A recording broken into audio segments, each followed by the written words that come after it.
Hello and welcome back to another edition of the SBK Betting Podcast. Absolutely wonderful to be back and delighted that I'm rejoined by James Millman and Ross Millar after the week that was, guys. Last week was a fantastic round of tipping, winner after winner. And without further ado, I'm pleased to reintroduce James Millman and Ross Millar. James, you've been with us on this podcast before in the past. It was great to get you back and to have you give some of your National Hunt insight. A fantastic week, a Millar Gold. What a ride. I mean, just came from nowhere. Bridget Andrews delivering, and then the faith in Frodon completely restored. And it was just a fantastic day's racing, the whole weekend jumps racing. It's just got me so buzzed for the season ahead. Yeah, it was an excellent spectacle, wasn't it? And like I say, thank you very much to Bridget Andrews, because it looked like a clean sweep for Ross through all the contests. And luckily, mashallah, got tied up and Bridget claimed him on the line. So I will rejoice at Ross's slight misfortune there, because he had an absolutely fantastic day. But yeah, Bridget, like I say, some of the horses do get overlooked a little bit because Bridget's riding and Harry's elsewhere. And actually her style, her quieter style, I think suits some horses more than others, and she just got him into a nice rhythm, and they went too hard, and luckily she picked up the pieces. So yeah, so I was a relieved man watching that contest. Yeah, that was a thrilling race, and it just kept the weekend going better and better. But Ross Millar, hats off to you. Your first podcast I've heard, and your first appearance here on the SBK Betting Podcast, and I have got written down in front of me 1, 2, 3, 4 winners. Frodon, Soaring Glory, Indefatigable, and Fusel Raffles. Your joy was my pain in that race, as I was cheering on Sean Blue. But Fusel Raffles, fair play to him, he stayed all day. But just what a weekend. And as a team, we got the 1, 2, 3 in the Burn Group handicap chase with the Millar Gold. Monsieur Lecoq, a nice little each way for you there, Ross. And I was pleased that I got the third in there as well. So, Ross, a fabulous weekend. How are you going to keep rolling with it? Because we're all eyes and ears are going to be on you this weekend. Yeah, let's hope it's not all downhill from here, eh? But no, it was a great weekend's racing, and just in one weekend encapsulated what it's all about. You know, I just loved, I must have watched the Down Raw race 10 times already. And I love, as Bryony's head gets lower, so does Frodon's, and you know, it was a really apt win for her. And then, as I sort of said earlier in the week, fittingly on Halloween weekend, Jamie Moore down at Ascot riding like a man, absolutely possessed. I mean, he was just sensational all weekend. So yeah, if that's what we've got to look forward to the rest of the winter, we're in for some fun times. Yeah, I really think Frodon and Bryony Frost just a match made in heaven, and punchy to go over to Ireland. And it seems like they've got the wind in their sails now, and they're happy to go back over to Ireland. I think that's what we need. We need healthy competition, both sides of the water, our horses going over and taking on the Irish. And I was just delighted to see that success. But look, we've got great racing this weekend. Wincanton, Aintree, they're the main feature races. And we're going to start off at Wincanton for our tipping and our look ahead at 4 main races. And the Badger Beers handicap chase at 3:00 at Wincanton, over 3 mile, 1 furlong, a race that the local trainer and champion trainer, Paul Nichols, has farmed over the years, done so well with at his local track. And although he was denied last year, and Kim Bailey, El Presente, got up and won in quite a dramatic fashion. He sort of came from nowhere, and it was a brilliant race to watch. It always is this race. El Presente is back to defend his crown. A good field, although it looks like we're just missing out on the good 16 runners for this, but quality. It is good ground there at Wincanton, which is not as, you know, the real National Hunt ground that we want. But it's competitive, and horses that are coming in here with lively chances, James. Yeah, it is very competitive. That's for sure. Where are you leaning, and what are your thoughts having looked at the field? So I think the best horse for me in the race is probably Cap the Nord, if he's at peak form, because he was a little bit disappointing on his return. He's beat 55 lengths at Chepstow, because earlier on last year he had a fantastic campaign. Second at Kempton at the Christmas meeting behind Royal Pagaille was a cracking effort.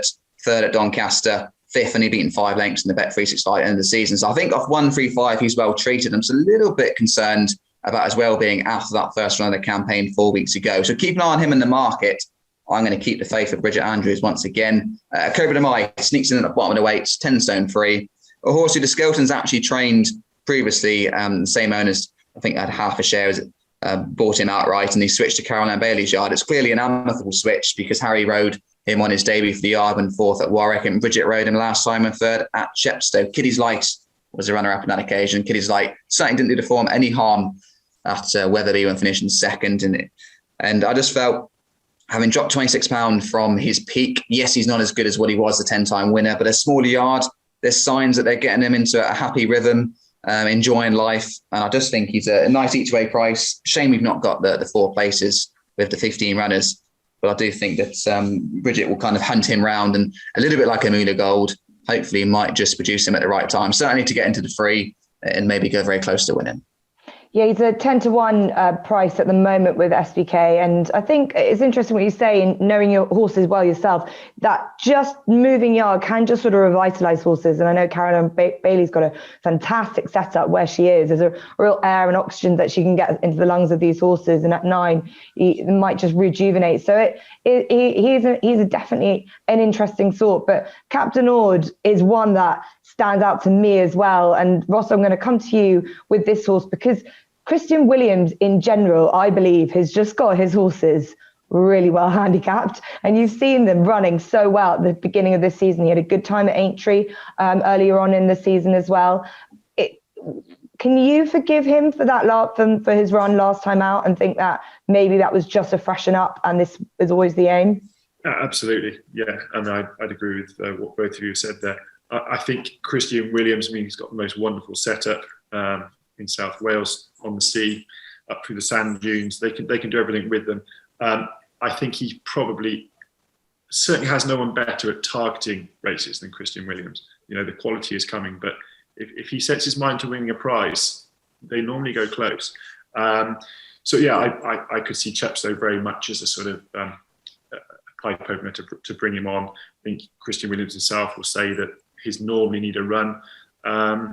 And he did say that he had a few that were not quite right last year. He's got some well handicapped horses. So yeah, at 6-1 Captain Ord, I think he'd go very close. There's a couple of interesting younger chasers in here. Some Chaos from the Michael Scudamore yard and Irish Prophecy from Emma LaBelle's yard. But they're both impressive performers last time, but they've got to both cope with a £7 rise in the weights. And in a deeper race as well, that might just find them out. Using Irish Prophecy, the one horse from that race that I thought might be interesting, again at slightly bigger prices, Coup de Pinceau. Now Angus Chalada takes another £7 off. He didn't look to me like he was given an overly hard time last time. He's much better off at the weights. He's down to a mark of 130, which he's won off previously. And this 3 mile 2 furlong trip should suit. It's just a case of whether this ground is perhaps a bit lively for him.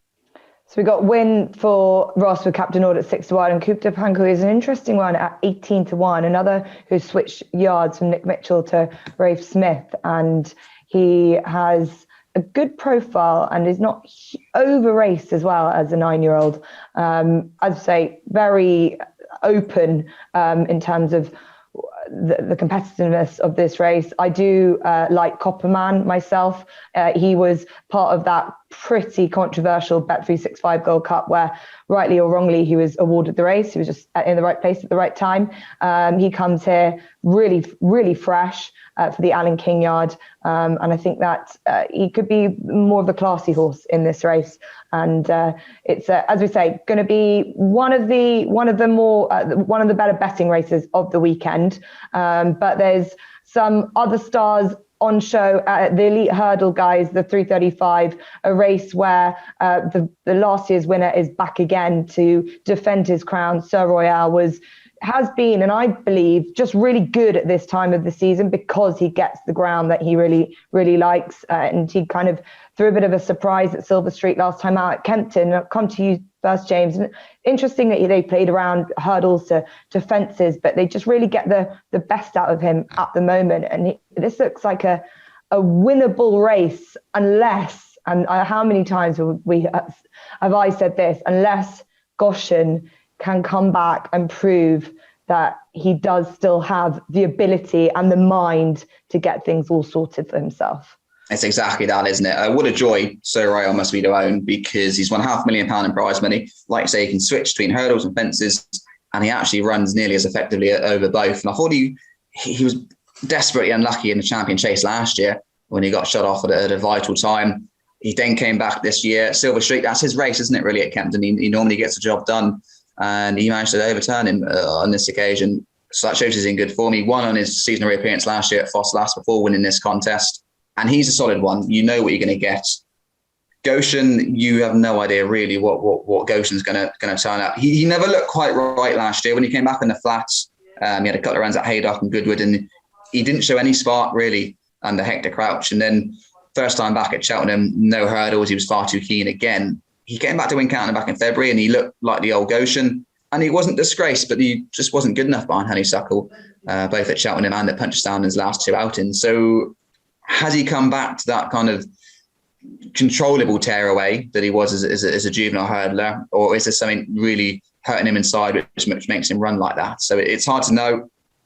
I wouldn't be surprised if he won. I think it's going to be the spectacle of the weekend, seeing what Goshen turns up. But I couldn't be backing him. I think Sir Rail's the real solid one. The interesting angle is that the Irish horse Sole Pretender, Harry Cobden rides him. He's quite a front runner over in Ireland. And I just wonder, Goshen, if he does drop his hands, Jamie Moore, he will be challenged. He won't be gifted an easy lead like he was when he won at Wincanton back in February. So watch him brief for old Goshen, but Sir Rail, he is the tip in a cracking little elite hurdle. Yeah, I do think 5-4 about Sir Rail is actually pretty nice, and I think it will get shorter as you really dig into this race. A lot of question marks hanging around horses. But Ross, you said at the beginning of the show that Jamie Moore riding like a man possessed. The Gary Moore team have been in excellent form. Can that solve a problem like Goshen though? I think Goshen is possessed, isn't he? I mean, he's one of those ones that he'll pop up at some point, but this is definitely the right way round for him, going right-handed. He was virtually on the outer rail at Cheltenham in the champion hurdle. I just think this ground's going to be too lively for him. It was a good performance at Wincanton when he beat Tom Simmons' Song for Someone, but I don't think that horse gave its running at the time. I just think on good ground, I think Sir Royal is an absolute. I don't see how he gets beat, to be honest. 5-4 is a huge price. You can just see Dale Jacobs going to chase them round. The Irish horse and Goshen will make the pace, and he'll just sit there, and I think he'll pick them up whenever he likes, really.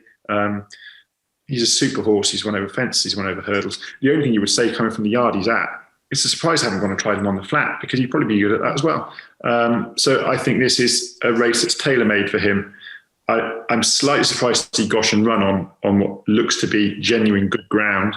I thought they might have swerved it and waited for some rain. And I just think Sir Royal would be too quick for all of them.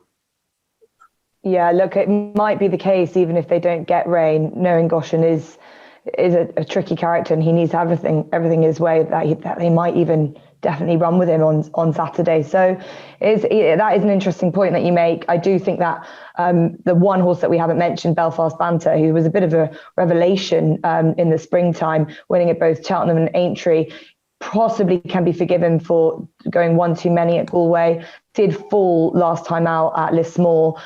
He's definitely got plenty of quality about him, and sometimes is a bit overlooked, but he might just need a bigger field to run at. And he's my only sticking horse that I've just been really thinking about. But I agree with both of you guys. Sir Royal 5-4 is a pretty nice price at the moment if you can get it by the time you listen to this podcast.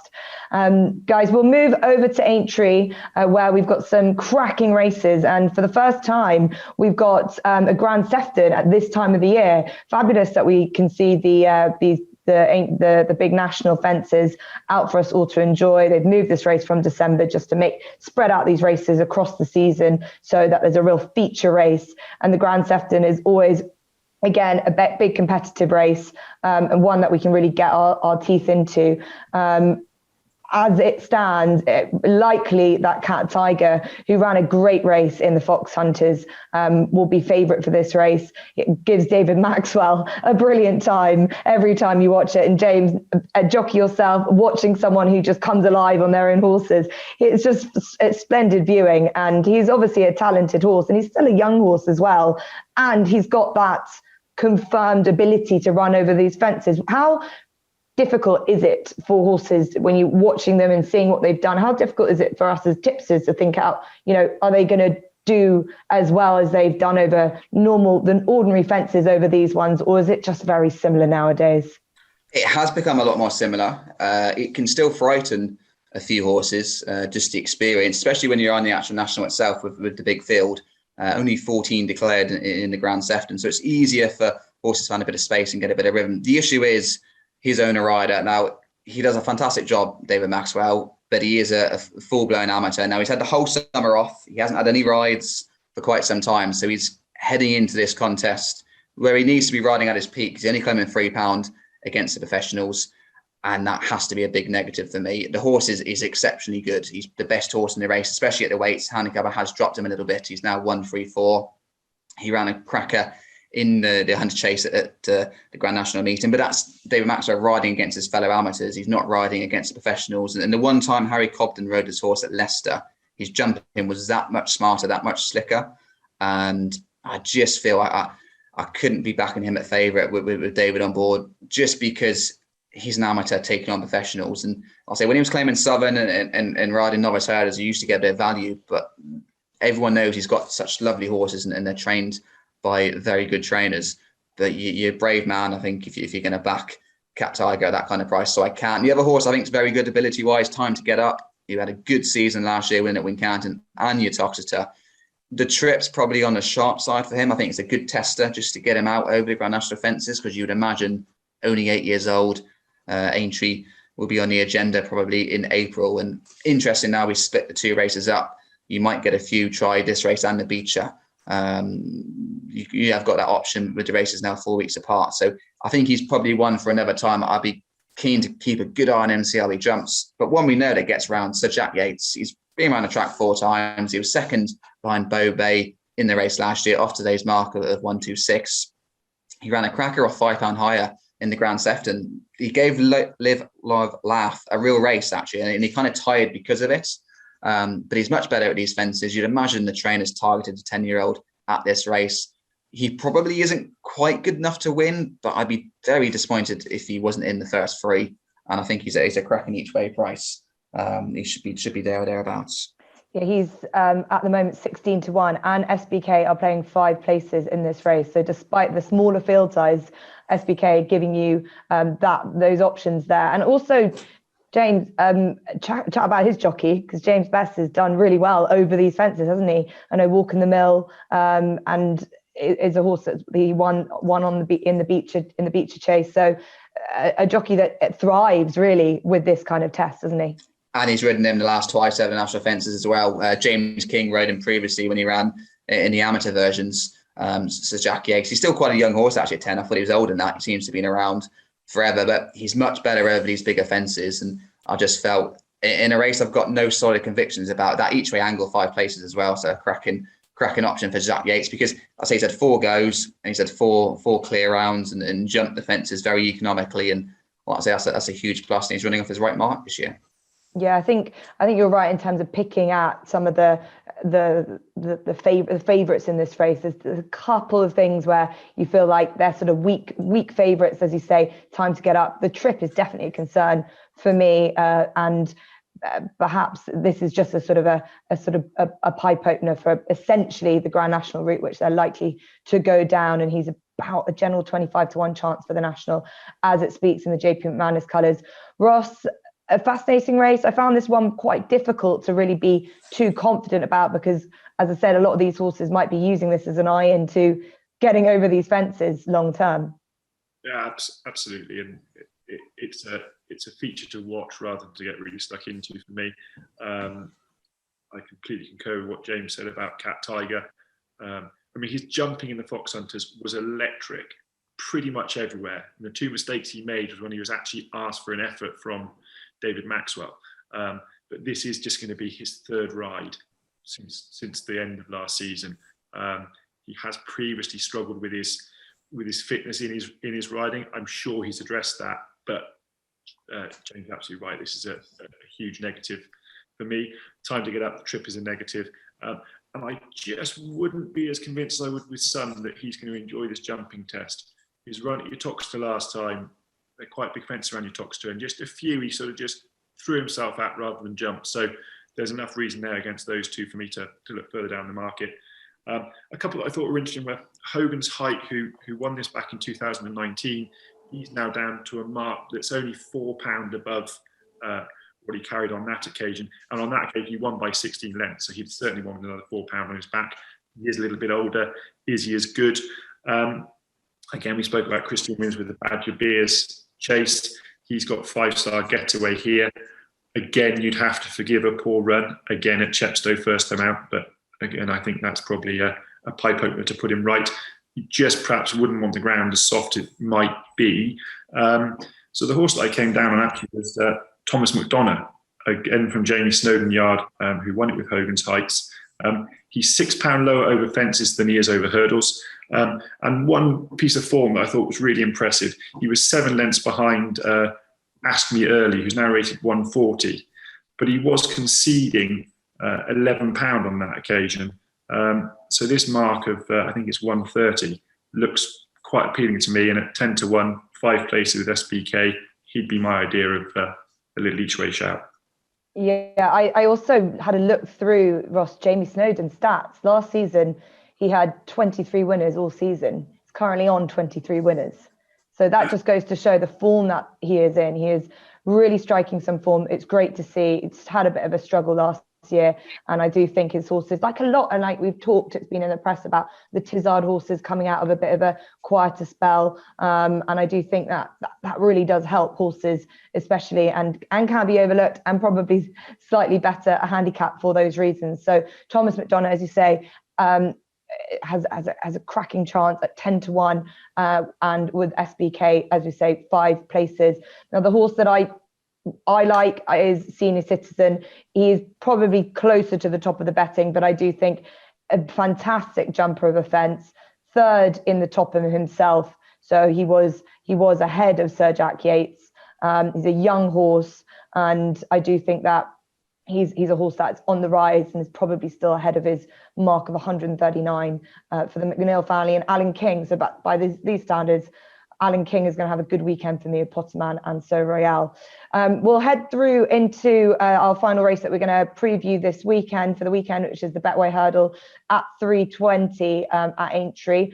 Another small field, which you can be disappointed about, and I have been looking at a lot of these jumps races, but they have been serving up some cracking finishes, and this race can do that again. Somerville Boy back in the field, hasn't been seen since January, won this race last year, is 9 now. He's one that you feel like he's been around for forever, but he seems to always run his race wherever Tom George throws him in. But Brewing Up a Storm, James, is a horse that is the Ollie Murphy Yard have always thought a lot of.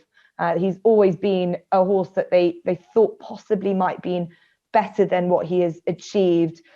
Maybe just trying to work out his trip, and I think they've just basically found it now. And he ran a good race in the Aintree Hurdle, a race which his form is working out really, really well. And the Murphy Yard seemed to be in really good form as well.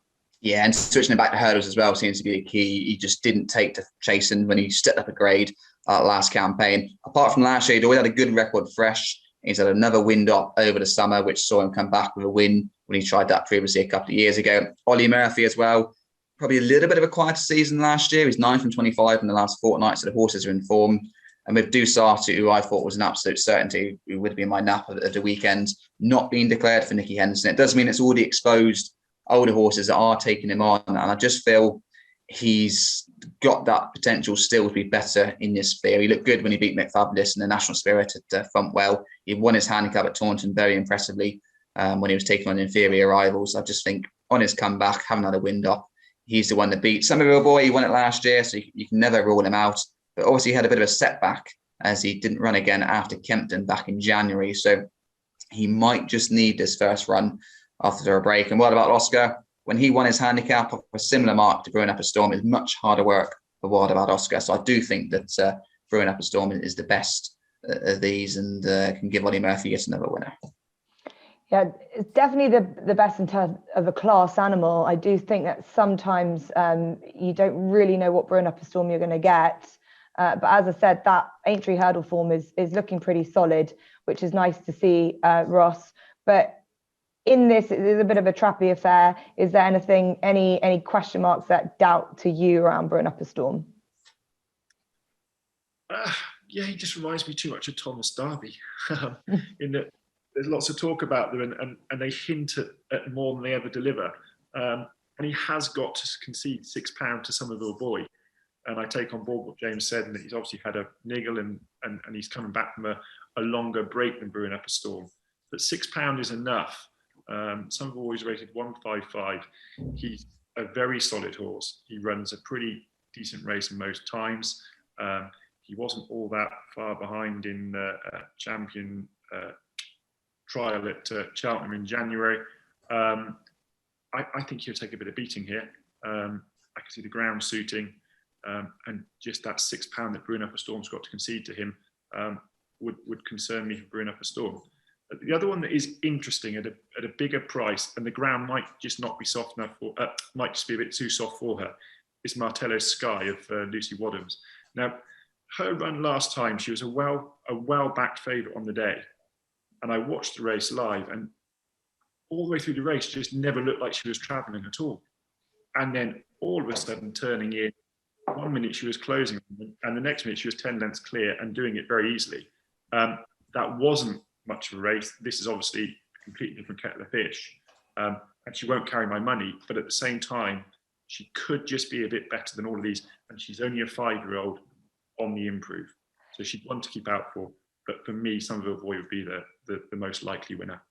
Yeah, I couldn't agree with you more about Martello Sky. Lucy Wadham in great form. This mare was very progressive last season. She won that Cheltenham Mares listed event and then bolted up in that handicap hurdle at Market Racing. I think she's completely overpriced myself, and she gets that weight advantage. We talked about it last week, Ross, with Indefatigable and how well she did. And I just don't know. I think I can't just about trust enough of these to feel like this is an absolute certainty for Brewing Up a Storm. But an interesting small event. If there were a couple more runners, I think Martello Sky would be a brilliant each way price, but it's just the 6, which makes it a difficult betting proposition.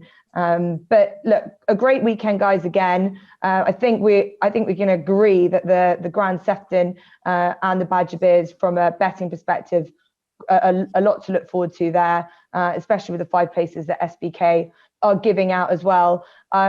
It's going to be very, very difficult to follow up from last week, but I think we can do our best. And I'm fairly certain we've heard some comprehensive cases. The fact that I'm sure that there will be some winners in there. James and Ross, I'll start with you, James. I'm going to ask for your nap and your each way selection of all from the weekend. Yeah, well, my each way selection, because we discussed it, would be Sir Jack Yates. I think 5 places is an excellent each way offer for him at Aintree, because he's just been in fantastic form. He's 4 rounds at the track. He's always got around. He's always there or thereabouts. He probably won't win, but I think you're going to get a good run for your money. My nap there will be in the fillies handicap at Wincanton. Rose of Arcadia, who actually won a couple of times for the Tizzards last year, but the Tizzard team are in much better form this time around. Fiddling the Roof, he was quite impressive at Carlisle. And I just feel this horse, despite the fact that the team were out of sorts, she still won twice. She cost £170,000. She's off 119. She was favourite in all 5 starts last year, so I do think better was expected. The only caveat is both her wins came on heavy. Now the ground's going to be much quicker at Wincanton, but I think you're probably going to get a better price, because I think she's possibly a lot better than what she's shown so far. Okay, interesting. Some good. We'll get the prices for both those to be able to put up, as we haven't covered that race. But thank you to James. Let's see if we can follow on well. And Ross, last but by no means least, everyone's going to be hanging off your every word. Here we go. So my nap would be Somerville Boy at Aintree. I think conditions suit, and I'd expect a big run from him. I think 4-1 is a decent price. And then following on from James's, probably won't win, but might run well at a price in the Badger Beers chase. Coup de Panso at 18-1. I think he's a big price. Angus Chalida's good value for his £7. And I just hope they go hard up front and he can run on late in the day and potentially nick a place. Brilliant, fabulous. Well, because you both didn't mention it, and I think we all agreed with this one, definitely going to give my nap to Sir Royal on the elite hurdle. And my each way selection is going to be with Christian Williams' horse's 5-star Getaway in the Grand Sefton. Do think that he's a pretty nice price considering the fact that this race has definitely been the target for him, and the Christian Williams yard know how to plot out their horses to land a big one. Guys, look, it's been another excellent edition of the SBK Betting Podcast. Great to have you back and to look through this weekend's racing. And for everyone that is listening, have heard about the podcast, make sure to subscribe and listen again next week. We'll be back to review and preview the weekend following on from this. So thank you very much for joining us again.